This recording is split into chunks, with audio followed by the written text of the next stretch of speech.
discuss that government has not really played a very good role in advancing this cause of labor movement in Nigeria. Let me throw more light on this so that people will understand perfectly well. When we discuss labor, it is quick and easy for us to go back to the days of Pa Imodu, because that was what it ought to be. It is not quick for us to discuss the days of Pascal Bafwa, and then even this so-called subsidy strike that we're talking about. Nobody wants to hear labor. That's why even the last Freedom Park gathering, labor was relegated to the background. The only role played by labor was to negotiate with the government. And as usual, allow me. That would be very unfair. Allow me. The only role they played was to negotiate on behalf of the people. And what happened at the end of the day? The collective hope of the people that was bestowed on them was dashed once again. And now, if you even read social media, people are saying that the next one that is going to happen, labor will be nowhere, because the people are going to sit down. I beg to disagree. You see, that incident you are citing as an example, it was just more of a show. And then, a show that, the labor, were the people not coming to gather musicians that was happening at Ojota.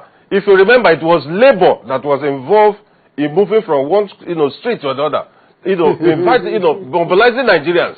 All those things, all those shows you are seeing at the Freedom Park. When they went to Abuja, the real struggle. When they went to Abuja to represent the people, because that's right. At that time, the people, they said, okay, since we presume to have an organized union, and so who could interface with the government on our behalf? That's right. Because the people, it's difficult for you to say, okay, we're electing on this platform, let's elect people that would interface for the Nigerian people. And so they said, okay, Nigerian Labour Congress, the workers.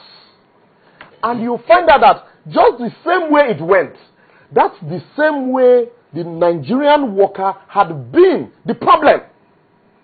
80% of the problem of the Nigerian people. Let me give you an example. Nigerian Airways. In simple terms, you're saying labor is the problem of labor. The labor is the greatest problem of labor. It is not true. It is not true. Labor is the greatest problem of labor. If you remember, when it goes to issue of negotiation, you should understand that labor is more or less bound by the rule of the game. Yes. When you come to the negotiation table, there is nothing labor could have done outside.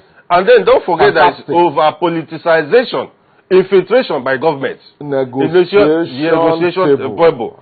And then, most time when issues of this nature, rules of engagement. I want you to take note of that. Rules of engagement. Labor will not just, they are bound. And don't forget, they are what we call things that are provided under the extant labor laws, that you must follow the process. And anything outside that will seem to be acting outside the confine of the law. So to that extent, don't forget that most times issues when they come out like that, government will always have its agents to infiltrate the rank of labor, to make it incapacitated in their negotiation. So to a very large extent, I will say the labor movement has fared very, very well, except that the government of the day, both the present and past, they have never been fair to the labor movement in this country. That is why you could see the basic rights, which I want to make this very interesting. That's why I'm not interfering, so that you will mash out your point and then give me time. No problem. Negotiation table. That's right. Rules of engagement. Peter Esele, Nigerian Labour Congress chairman, Abdul Wahid Omar, and they were all there. These are the key negotiator. That's right. And then you had some people who Nigerian people felt, okay, look, just be an idea. What was the bone of contention? Well, allow me. What was the bone of contention? Allow me. Okay. The bone of, we all know the bone of contention. We cannot.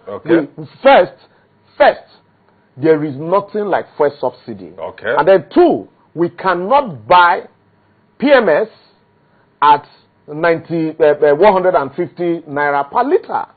is, in fact, we are even yearning for a reduction. Does it fall within the 65 confine of what labor is supposed to? Were they, no, whether it fall within the confine, were they negotiating? Why did they go for negotiation? What I'm saying, to even show why you did they go the for negotiation? they have. Wait, I'm drawing out the point for you. Okay. And so while they were at negotiation table and they Okay. knew that there were rules of engagement, and this was not the first time they were going for that negotiation. In fact, what happened after the negotiations, they pack their books and go home and forget that the rules that will empower you to negotiate are not in your favor. And so nobody talks about it because somebody had been compensated. No, were you against the Nigerian people? No, don't. No, allow me. When I use, wait. Whether you like it or not. So say that I'm not saying. Do you have to a very large extent? Do you have any to a very large extent? To a very large extent. No, because what happened? No. You see, it did not just happen today. Right from the do you many how many Nigerians that lost their lives in the course of that? That's what I'm saying. Do you know how many Nigerians? You are coming to my point now. You are coming to my point. So who will rescue these Nigerians from the people they believed in, the Nigerian labor? Because nobody will allow us negotiate for ourselves. The Nigerian labor. Look at all the major government parastatals that we had before now. All the major government companies.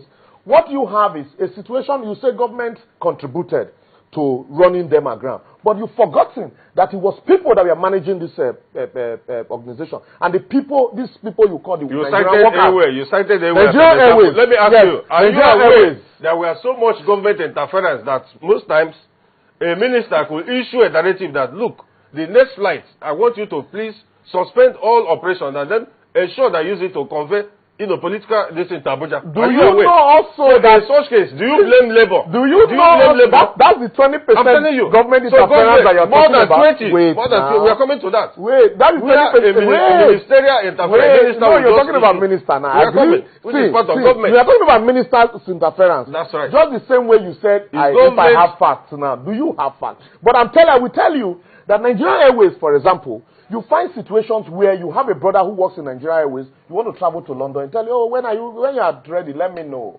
And then you go to London, return ticket, you won't pay a dime. And this is supposed to be proceeds that is plowed back into that business. No. And then you wait for government to send you subvention. You know where you use subvention. You want a national career. Who ran it aground? The labor. Not the workers. The government. The workers ran it aground. The policies and politicians. These are, if you take a country look at Nigeria Airways.